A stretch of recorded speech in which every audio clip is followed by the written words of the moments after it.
Estamos con Javier Milei, candidato de La Libertad Avanza, ganador de las elecciones primarias en Argentina este domingo 13 de agosto. Javier, gracias por acompañarnos en Bloomberg y queríamos preguntarte primero lo que están pensando y más cuestiones que recibimos de los inversores, que es el plan de dolarización. ¿Qué tan rápido lo planteás? ¿Cómo va a funcionar en la práctica? ¿Y cómo vas a pasar la aprobación del Congreso? A ver, yo creo que hay una discusión previa sobre la dolarización. En realidad, en rigor, es la eliminación del Banco Central. La dolarización es una cuestión instrumental de última. Hay 4 ejes argumentativos. Uno tiene que ver con una cuestión de índole moral, que robar está mal, y el señoriaje no es ni más ni menos que una estafa de los políticos hacia las personas de bien. Por lo tanto, digamos, si consideramos que robar está mal, uno de los mayores ladrones de la historia de la humanidad es el Banco Central. El segundo punto tiene que ver con una cuestión de índole técnica, porque, y en el caso argentino es más evidente, cuando un producto no tiene demanda, su precio es cero. Entonces, si la moneda local no tiene demanda y su precio debería ser cero, los saldos reales de equilibrio son cero, cualquier cantidad de dinero que desee imponer un banco central, la contracara es que el nivel de precios tiende a infinito. Por lo tanto, o sea, es una economía naturalmente inflacionaria. Después hay cuestiones instrumentales, ¿no?, que tienen que ver con los distintos modelos que hay para dolarizar. Digamos, la propuesta probablemente más icónica es la propuesta de Emilio Campos y Nicolás Kachanowski, y nosotros tenemos distintas versiones para dolarizar. Por lo tanto, digamos, no es un problema, digamos, de índole técnica. Y después hay una dimensión política que tiene que ver con el hecho de que los políticos argentinos, mediante el señoriaje, le roban a los argentinos 5 puntos del PBI. Y probablemente la resistencia más grande deviene de esos políticos ladrones que quieren seguir robando a los argentinos de bien. Digo, ese es el marco general. Después hay cuestiones, digamos, que uno puede discutir en términos de la instrumentación, de cuánto tiempo demanda. Por ejemplo, cuando uno mira la experiencia de Ecuador, que se hacía de manera compulsiva, se intentó hacer en 3 meses, no se pudo, en 6 no se pudo, se hizo en 9 meses, porque hay una cuestión operativa del cambio de los billetes. Pensá que el billete más grande en Argentina compra menos de $3. Y en el caso de El Salvador se dejó libremente que la gente que vaya cambiando los colonos por ejemplo, los dólares, y ese proceso terminó tardando 24 meses. Lo que nosotros estamos pensando es en una opción intermedia en la cual básicamente la gente lo hace como en El Salvador, pero que cuando se llega a convertir 2/3 de la base monetaria, automáticamente se dolariza. Por lo tanto, el tiempo lo va a determinar la gente, digamos, que es el tiempo que tarde en convertir 2/3 de la base, y después de eso, básicamente se dolariza. Entonces vos llegas a ganar, asumís el 10 de diciembre, presentás un proyecto al Congreso para dolarizar o este esquema de monedas competitivas, y ¿cómo financiás retirar esos 2/3 de base monetaria? A ver, vos para financiar, vos tenés que rescatar el balance del Banco Central, son 40.000 millones de dólares. Son 10.000 de base monetaria y 30.000 del ELIX. Vos tenés reservas, digamos, en términos de posición de oro, en posición de el fondo de Cedesa, el fondo de Basilea y los DEX, digo que estás en torno a los 10.000 millones de dólares. Por lo tanto, digamos, ya para retirar la base no tenés problema. Y para retirar las LELIX, vos tenés títulos públicos por el equivalente de 120.000 millones de dólares o 110.000 millones de dólares. Con lo cual, digamos, eso cotizando 1/3, digo, vos recatás la base sin ningún tipo de problema, las LELIX sin ningún tipo de problema. Después vos podés tener opciones más o menos sofisticadas para hacer ese rescate. Pero la verdad es que aún en el caso más básico, de donde vos cambiaras esos títulos, que van a ser nuevos títulos con ley New York, digamos, ¿qué es lo que sucede? El día que vos dolarizás, la economía eliminó el riesgo moneda. Además, se convierte en un programa de estabilización creíble. Por lo tanto, además termina siendo expansivo. O sea, que te baja el riesgo moneda, te baja el riesgo de contraparte, y además todo eso, esa conjunción deriva en una caída en el riesgo de tasa de interés. Por lo tanto, digo, esos títulos públicos van a tener una suba enorme y vos vas a hacer una ganancia de capital enorme. Por lo tanto, es un negocio fenomenal que muy pocos se los querrían perder, porque si suponete que fuera como en el Ecuador, que tardaste 9 meses, en 9 meses tuviste un retorno que podría oscilar entre el 100 y el 200% anual. ¿Y qué haces si el Congreso dice no? Lo voy a plebiscitar. ¿Y sacarlo? No, es que quede sometido a voluntad popular. Entonces que el Congreso le explique por qué no quiere que la gente elija qué moneda tener.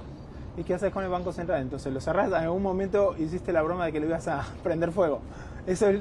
Bueno, digo, lo que se haga con la disposición del edificio es un problema de lo que se decida hacer con ese edificio. Digo, es una figura, es una metáfora, digo, de que no exista más. Digo, igual en la transición, hasta que vos puedas transformar la banca a un sistema de banca libre, también, digamos, o sea, va a tener que cumplir la función de regulación de los bancos. O sea, la superintendencia de entidades financieras va a seguir funcionando hasta que pueda ser un sistema de banca libre. Y en esa idea, si sos presidente, en 6 meses, 10 meses, un año, todos los billetes en circulación de Argentina serían dólares. Todo sería dólares, sí. ¿Qué harías entonces con el tema de los bonos? Porque estabas diciendo, bueno, esos bonos se van a disparar en precio. ¿Eso asegura que no haya default? Bueno, en realidad mejora tu riesgo de crédito, porque ahora vas a tener tasas de interés mucho más bajas. Por lo tanto, rolear la deuda existente sería mucho más fácil. Y además, como vos vas a tener una expansión, tus números fiscales mejoran. Y además nosotros estamos promoviendo una reforma del Estado que tiene como contrapartida una fuerte reducción del gasto público y una fuerte mejora en los números fiscales. Pensá que con 5% de ajuste vos tendrías déficit financiero cero, con lo cual eso te aseguraría el repago de la deuda, la sustentabilidad de la deuda, y nosotros estamos pensando hacer un ajuste de 13 puntos del PBI de piso. Así es que, por lo tanto, digamos, nosotros estaríamos en condiciones de, además de ser solventes y pagar la deuda. Hoy los bonos están en 27 abajo de 30 centavos, algunos a 27 centavos, entonces según este plan están mal valuados. No digo que estén mal valuados, con gobiernos como, digamos, con personas como la de, ya sea con dirigentes políticos como los de Unión por la Patria, o sea, el Frente de Todos, o sea, los kirchneristas, o las personas que están en Juntos por el Cambio, digamos, o sea, no sé si están baratos. Tengo claro que están muy baratos y nosotros somos los que ganamos, que sí, efectivamente queremos hacer un ajuste fiscal en serio. Déjame preguntarte del tema de inseguridad, porque es un tema muy importante en la campaña en Argentina, pero también en otros países de América Latina. ¿Cuál es tu plan ahí? Nosotros, en principio, el área de seguridad y defensa va a quedar en la órbita de Victoria Villarruel, o sea, que es la especialista en estos temas. O sea, los problemas más importantes en Argentina sean la economía, ya sea en términos de inflación y crecimiento, y la inseguridad, digamos, y ella va a tener injerencia directa sobre 2 ministerios, que es el Ministerio de Seguridad Interior y Defensa Nacional. Nosotros ahí lo que estamos promoviendo es, el marco general cambia la forma de mirar los problemas. Hay una nueva doctrina en términos de seguridad que es el que las hace las paga. Se terminó, digamos, esto que acá se llama el zafaronismo, que es revierte, digamos, la posición y considera que la víctima es el victimario y viceversa. No, acá la víctima es la víctima y el victimario tiene que pagar. Los delincuentes pagan las penas por lo que hacen. Y al mismo tiempo, o sea, eso implica ir a una reforma del sistema de seguridad interior, a una reforma de la ley de defensa nacional, la ley de inteligencia, la ley, digamos, que tiene que ver con el Código Penal Procesal, el Código Penal, y lo que tiene que ver con el sistema carcelario, de modo tal que el que las hace efectivamente las paga, y en ese contexto, digamos, también hay toda una revalorización de las fuerzas, digamos, como agentes que preservan el orden en la economía. Te quiero preguntar por la elección del 22 de octubre. Sacaste 30%, las dos coaliciones están abajo tuyo. ¿Cómo llegás? ¿Cuál es la estrategia para llegar al 40 o para ganar en primera vuelta o ir al balotaje el 19 de noviembre? Bueno, el primer paso es mejorar nuestro proceso de fiscalización. Si bien nosotros en tiempo récord logramos hacernos de 80.000 fiscales, que lo hicimos vía redes, reclutamos más, pero llegamos a formar 80.000. A nosotros en la elección nos robaron 5 puntos. Es decir, nosotros estuvimos... ¿Cómo? Bueno, digamos, por ejemplo, en este momento no quieren abrir las urnas porque hay, por ejemplo, urnas donde tenemos 0 votos. Eso es raro. ¿Lo denunciaban la comisión? Sí, claro, nosotros estamos haciendo todas estas denuncias. O, por ejemplo, cómo robaron boletas. O, por ejemplo, están los chicos que van al colegio y ahora encuentran boletas nuestras escondidas.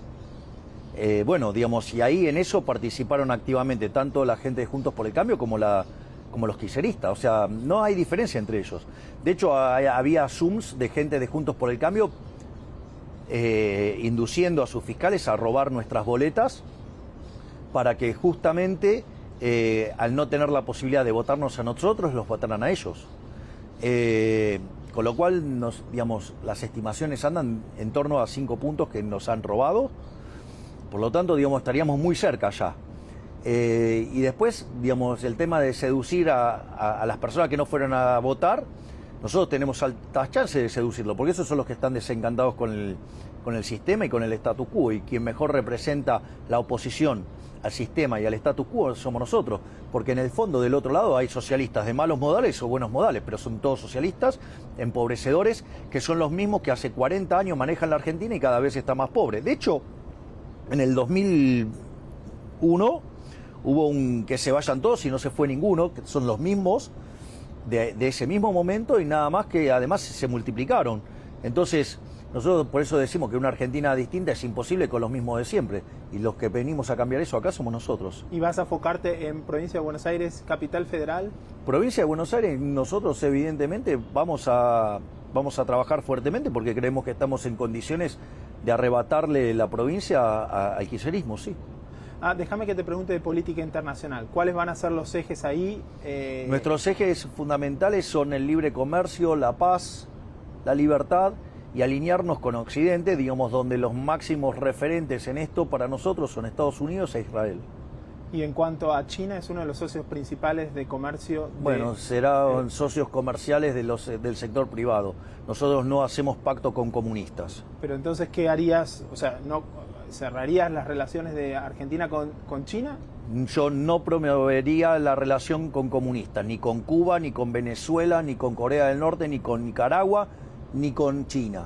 O sea, para Venezuela vas a cambiar la política. Obviamente. Claramente. Y en cuanto a Brasil, es el socio comercial más importante de Argentina. Hablaste duramente de Lula en el pasado. Bueno, ¿se pueden acercar? No. ¿Qué significa? ¿Que no lo pensás y sos presidente? De hecho, yo creo que hay que eliminar el Mercosur porque es una unión aduanera defectuosa que perjudica a los argentinos de bien. O sea, en el fondo es un comercio administrado por estados para favorecer empresarios prebendarios. ¿Y entonces? Eso no promueve el comercio, eso lo destruye el comercio. Eso genera desvío de comercio, no genera bienestar. Genera rentas para amigos del poder. Digo, una cosa verdaderamente horrorosa. Pero en el mundo hay un montón de tratados bilaterales, comerciales. Digo, con ese, para digo, pero al sector privado eso le sirve. No, le sirve, digamos, a los que están asociados con los gobiernos en la administración de ese comercio. No le sirve a la gente. Digo, si la gente lo que le sirve es el comercio, que el comercio sea libre. No es así. Es decir, cuando se mete el Estado hace daño. Entonces, digamos, de hecho en Argentina, el Mercosur funciona de esa manera, genera un desvío de comercio. Si genera desvío de comercio, genera daño. ¿Y quiénes son los que se benefician? Y los políticos ladrones con los empresarios prebendarios. Entonces la pregunta es, ¿por qué querés que haya empresarios prebendarios y políticos ladrones a costa de los ciudadanos de bien? Se habla que admirás a Donald Trump. ¿Es eso cierto? Yo, digamos, respeto y admiro a todos aquellos que se han logrado plantar contra el socialismo internacional. Y una, en cuanto a la reforma ya más fiscal, ¿qué vas a hacer con el Estado? Hablaste de 13 puntos del PIB. ¿Dónde vas a cortar y qué vas a privatizar? Nosotros el programa apunta a 15 puntos. Es una reforma del Estado donde se baja el gasto público, se bajan impuestos y se avanza en todo un conjunto de reformas que desregulan la economía. Nosotros pensamos recortar la obra pública, llevarla a un sistema de iniciativa privada a la chilena, pensamos recortar las transferencias discrecionales a cero y pensamos, digamos, eliminar los subsidios económicos, recalibrando la ecuación económica financiera de los contratos para minimizar el impacto en precios. Eso sí te da 13 puntos del PBI, pero también queremos avanzar en la privatización de las empresas públicas y eso es un punto del PBI, y también queremos avanzar en la eliminación de regímenes de privilegio, que es otro punto más del PBI. Entonces, bueno, ahí, digamos, es básicamente, digamos, por donde nosotros pensamos pasar la motosierra en el gasto público. Y por otro lado, también estamos pensando en una modernización del mercado laboral, yendo a un sistema de seguro de desempleo. Y una vez que somos competitivos fiscalmente y competitivos laboralmente, ir a un proceso de apertura unilateral.